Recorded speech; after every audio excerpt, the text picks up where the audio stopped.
Ever wondered who's at the helm of Favepay, the platform that's making waves in the digital payment space? It's a question I've seen popping up more and more, and honestly, it's a valid one. We use these platforms, we rely on them for seamless transactions, but how many of us actually know the people driving the innovation? We often interact with the interface, the app, the website, but the faces, the stories behind these tools often remain unseen. Today, we're changing that. We're diving deep to uncover the leadership of Favepay and shed light on the person steering this dynamic company. Think about it. We live in a world increasingly reliant on digital transactions. From your morning coffee to your online shopping sprees, payments are going digital. And platforms like Favepay are at the forefront of this revolution, simplifying how we send and receive money. They're not just facilitating transactions, they're shaping the future of finance. So, understanding who's leading the charge, who's setting the vision for these companies, becomes crucial. It gives us insight into their mission, their values, and ultimately, the direction they're headed. Now, before we jump into the answer, let's talk a little bit about Favepay itself. For those unfamiliar, Favepay has positioned itself as a key player in the fintech arena, offering a range of services designed to streamline payments for both individuals and businesses. They've focused on creating a user-friendly experience, making digital transactions accessible and convenient. They've also emphasized security, ensuring that users can trust the platform with their sensitive financial information.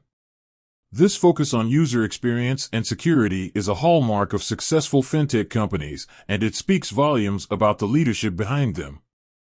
So, who is the CEO of Favepay? Drumroll, please. Unfortunately, finding this information is proving a bit tricky. Publicly available information about the CEO of Favepay is limited.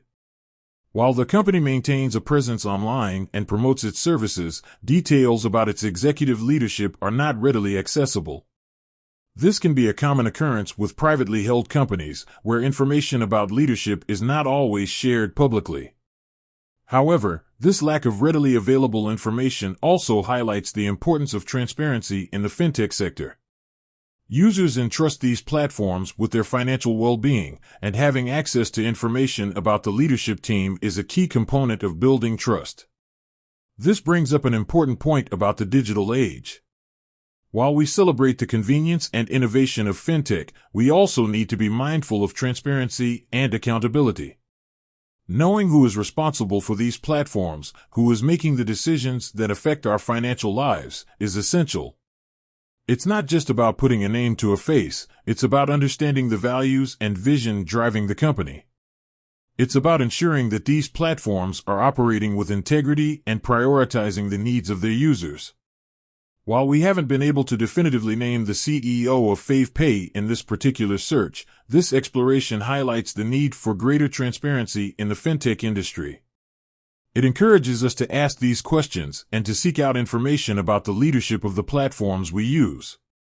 It's a conversation worth having, and it's a crucial part of ensuring a responsible and accountable digital financial landscape. With that said, thanks for watching, and until next time.